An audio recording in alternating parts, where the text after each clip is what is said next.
Hello बच्चों, कैसे हो आप लोग? होप बढ़िया ही होंगे। आज मैं आपके लिए एक नई सीरीज स्टार्ट कर रहा हूं। मुझे मालूम है बहुत सारे बच्चों को एनसीईआरटी पढ़ने का शौक तो है, लेकिन जब वो एनसीईआरटी पढ़ते हैं तो बहुत सारी जगहों पर उनको दिक्कतें महसूस होती हैं। ठीक है, तो आज मैं स्टार्ट करने जा रहा हूं इलेक्ट्रिक चार्जेस एंड फील्ड्स। ये एनसीईआरटी का 12th क्लास का फर्स्ट चैप्टर है जो जेईई मेन और नीट में दोनों में ही काम आएगा। ठीक है, अब हम पढ़ेंगे कैसे इस चैप्टर को, उसके बारे में बात करते हैं। इस चैप्टर को पढ़ने के लिए जैसे कि अब आप इंट्रोडक्शन है और इंट्रोडक्शन के बाद अगला टॉपिक है इलेक्ट्रिक चार्ज। तो आपको इलेक्ट्रिक चार्ज को पूरा पढ़ने की जरूरत नहीं है, क्योंकि देखो बोर्ड की बहुत टाइम नजदीक है। नीट का पेपर भी आपको मालूम है कि एनसीईआरटी से आता है, न्यूमेरिकल्स भी एनसीईआरटी से आ रहे हैं, तो क्यों ना आप और हम मिलकर एनसीईआरटी पढ़ें। तो उसके लिए मैंने एक तरीका अपनाया कि यार एनसीईआरटी तो हमें समझाती है टॉपिक के ब्रीफ के बारे में कि इलेक्ट्रिक चार्जेस की यदि बात करें तो इलेक्ट्रिक चार्जेस है क्या, राइट। तो हम इतना ज्यादा डीप में पढ़ेंगे क्योंकि हम केमिस्ट्री में 11th में पढ़ के आए इलेक्ट्रिक चार्ज, तो सब कुछ तो हमें मालूम ही है लगभग। तो हम क्या चाहते हैं, हम ये चाहते हैं कि आप केवल वही लाइन या वही पॉइंट्स पढ़ें जो नीट, जेईई मेन या फिर बोर्ड्स में काम आएगा। तीनों को मैं कवर कर लेता हूं। ओके, तो उसके बारे में आज बात करते हैं। देखिए chapter 1 electric charge fields. Introduction पढ़ने की उससे कुछ खास बात नहीं है। मुझे जो खास बात मिली वो चार्जेस के अंदर, इलेक्ट्रिक चार्जेस में जो वर्ड मिला एम्बर रब्ड, मतलब पहले के जो साइंटिस्ट थे उन्होंने जब पहली बार तो को किया, एम्बर वर्ड को ही ग्रीक लेटर में को याद रखना है। चलो नेक्स्ट स्लाइड पर चलते हैं। ओके, इस पेज के अंदर बहुत सारे एग्जांपल्स दे रखे हैं कि हम कौन कौन सी दो ऑब्जेक्ट रब करेंगे जिस पर कौन कौन से चार्जेस आएंगे। आपने शायद याद भी कर रखे हो। पहली बार जब साइंटिस्ट ने चार्जेस डिफाइन तो कुछ एग्जांपल देकर यहां समझाया गया, अगले पेज में आएगा।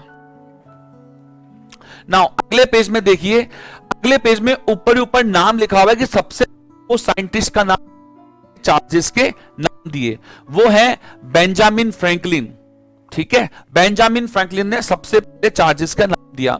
उसके बाद अंडरलाइन कर लो, आप चाहो तो एनसीईआरटी साथ में खोल के रखो इसको, आप वीडियो, ठीक है। आपको लगता है बाद में हम स्क्रीन टाइम नहीं बढ़ाना चाहते तो एनसीईआरटी साथ में रखो और मेरे साथ साथ मैं आपको गारंटी दे रहा हूं कि इससे बाहर कुछ नहीं आएगा, खासकर नीट में तो बिल्कुल भी नहीं आएगा। चलो, the charges on the glass rod cat's fur is called positive. जब आपने ग्लास रॉड को रब किया था, ठीक है, ग्लास रॉड को रब किया तो ग्लास रॉड और कैट फर, ग्लास रॉड को जो आपने रब किया था, लास्ट पेज पर देख सकते हो, लास्ट पेज पर जो आपने ग्लास रॉड को रब किया एक पर्टिकुलर मटेरियल से, ठीक है, और प्लास्टिक रॉड को भी रब किया, ये यहां लिखा हुआ है। ओके, तो मैं आपको सीधा रिजल्ट बता रहा हूं। ये देखो, रिजल्ट के नाम पर ग्लास रॉड को रब किया था सिल्क से। मैं एक बार और हाईलाइट करने की कोशिश करता हूं, ठीक है, और सिल्क से, तो ग्लास रॉड पर आपका आएगा पॉजिटिव चार्ज और सिल्क पर आएगा नेगेटिव चार्ज। ये रिजल्ट है लास्ट पेज के एग्जांपल्स का, ठीक है, उनको आप याद रखो, राइट। और आप किया था, रब किया था, प्लास्टिक को किया, कलर रेड ले लेते हैं, वो साफ साफ दिखेगा। प्लास्टिक को रब किया अपने कैट्स फर के साथ, प्लास्टिक को रब किया कैट फर के साथ, तो कैट फर पे तो प्लस आया और प्लास्टिक रॉड पर नेगेटिव आया।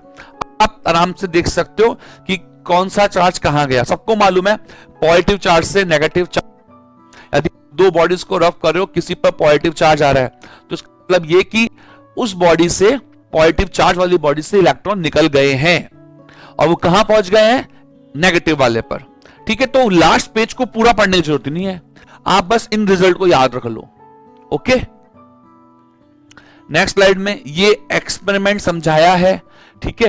एक्सपेरिमेंट था इलेक्ट्रोस्कोप का। आप यदि हिंदी मीडियम के भी हो तो भी आप मुझसे लिंक कर पाओगे। मेरे पास इतना टाइम नहीं कि मैं हिंदी में अलग से बनाऊं। थोड़ी थोड़ी सी यदि हिंदी आएगी, जैसे कि हम इसको इलेक्ट्रोस्कोप को बोलते हैं विद्युतदर्शी, तो मैं बोल दूंगा। अदरवाइज आपको देखो फ्यूचर में कॉलेज तो नहीं है, मोस्टली कॉलेज इंग्लिश मीडियम, तो आप थोड़ी थोड़ी सी इंग्लिश पढ़ना स्टार्ट ही कर दो। अब आप स्टार्ट करो इलेक्ट्रोस्कोप। इलेक्ट्रोस्कोप में बताया गया कि कितना, कौन कौन से चार्जेस एक दूसरे को कितना रिपेल करेंगे, और उसका डिग्री ऑफ रिपल्शन ही एक तरह से चार्ज का मेजरमेंट है, वो समझाया गया है।